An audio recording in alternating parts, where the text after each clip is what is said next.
Dubai just makes more sense for me. Well, some people don't like me saying that, but that's the truth. It's a more intelligent decision, because of the tax situation. I hear if you're a citizen of Dubai, they don't tax you. So if you have a company formed in a free zone, so just this year they introduced corporation tax of 9% on profits over $100,000. But if you incorporate in what's called a free zone, corporation tax is still 0%. Personal tax is and always has been 0%, and capital gains tax is 0%. Yeah, see, like that's why it would make sense to live there. And then I was there right before it got real cool. Okay. When it was building. You know what year were you there? I don't remember. I'll look after we're done. Okay. It's on my phone. If I scroll through my phone, I'll see what year it was. But the Aldeburj or Aldebarrage, what's it called? Burj Al Arab. Yeah. The hotel. Yeah, the one that looks like the sail ship. Yeah, the 7-star hotel. Yeah, I mean that existed because I was in it. So, but the tower, that big ass tower, Burj Khalifa, that was not completely built yet. Yeah. But it was a little bit like Vegas. Yes. It was just more grandiose and it's like a bigger, better Vegas. Yeah. However, it was a little bit weird because of it's a Muslim country. So like, the I don't know what they call it, the prayers at, certain times would go off on the speakers, and like everything would stop and people would be getting down and praying. To me, that was a little bit awkward, but I liked it. I don't know if I liked it so much I'd live there, but if I could make money, everywhere, yes, then I guess I kind of would. Yeah. That's me. Not only that, now it's fucking unbelievable from awesome. what I hear. And it keeps getting better. And you have to keep in mind, like I lived in the Middle East for 20 years. But don't they do some severe shit if you mess around? Don't mess around. It was the same. I lived in Saudi Arabia for 20 years. But that's funny. That's funny because I always tell people they'll do this. Well, then don't. Then don't steal, don't rob, don't assault anybody. Like you'll be fine. Singapore is one of the best, and most clean there is. And Singapore has like zero Very tolerance similar. with some shit. They're very strict. And that's why it's like that. I'll be totally honest, Brad. I think that zero tolerance when it comes to things like theft and violent crime is the way forward. Like, I don't even know or think that should be remotely controversial. If you want to go out there and you want to beat, assault, rape, murder, whatever people, that should not be tolerated in any civilized society. The idea that in the UK or in the US or whatever, that these are treated with kid gloves, like these are heinous crimes. These are not things that should be, in terms of what exact punishments could be, that's up for debate. But the idea that, if you want to see an extreme, like look at what's going on in places like San Francisco, right? Where you can just go into places. It's basically legal to shoplift. It's basically legal to break into people's cars, right? You've just got drug addicts all over the place. You've got people getting robbed. Like women are not safe walking around the streets. Men are not safe walking around the streets.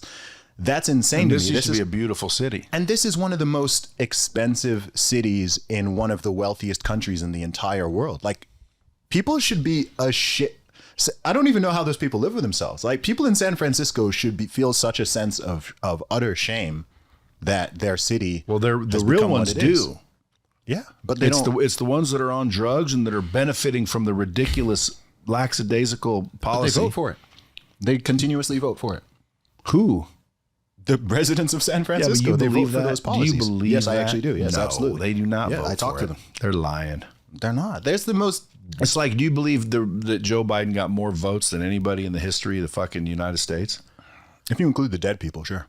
Exactly. There was dead people voting. Yeah, no, so it's fraudulent. It's bad. It's not real. And I'll bet you that's the same down in California. I would strongly disagree with that. It has to be. No, but you want to because you're rational. Who in their normal mind would say we should allow people to shoplift up to 900 a certain amount of money? Like they should every one of those people that agreed should be fired immediately. No questions asked. Like, what? Excuse me? I agree with you. Are you a fucking idiot? Get the fuck out of here. Like, you can't steal $1 worth of shit. I agree with you.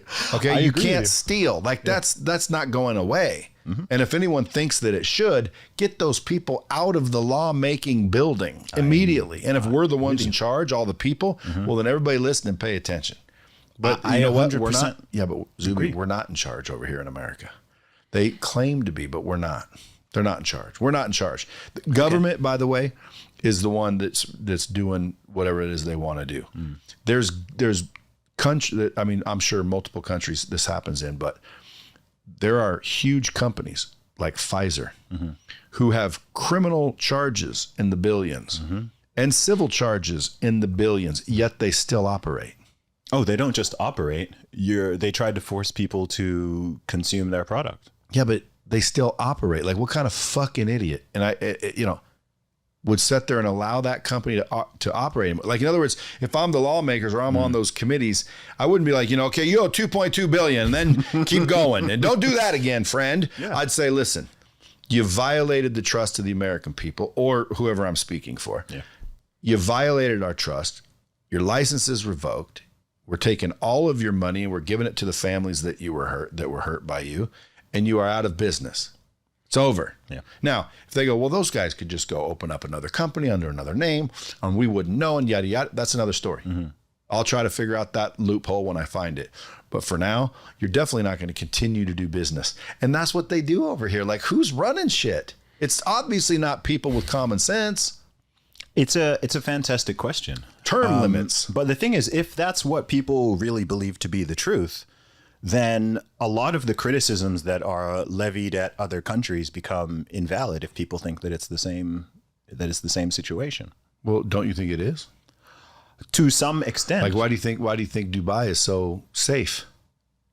Because they don't tolerate crime. The severity of the punishment. Because it's not even that simple. Because there's places that have, and it's also tradition and how you were raised and respect and the rest of it. It's a lot of things. I think a lot of people, when it comes to the Gulf countries. So when I say that, I mean Saudi Arabia, Kuwait, Qatar, Oman, Bahrain, UAE.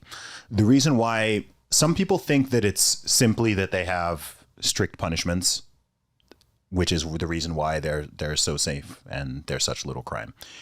It's one factor of many. One, if you want to talk about somewhere like the UAE, is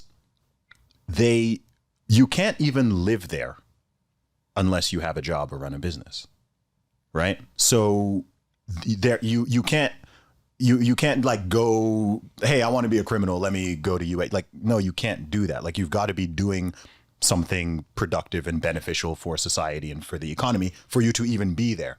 You see what I mean? So you don't have like thousands or millions of people who are just like bumming nothing around. to do. Yeah. No means. Yeah. Predating on other people. Another massive factor is the religious and cultural factors. These are God-fearing countries, right? Regardless of what someone may think about Islam or whatever, people believe what they believe. And with that comes a strong sense of morality and ethics and duty towards one another. Of course, you have got the criminal penalties, which are a massive deterrent. You also have very, very strong familial bonds and structures, right?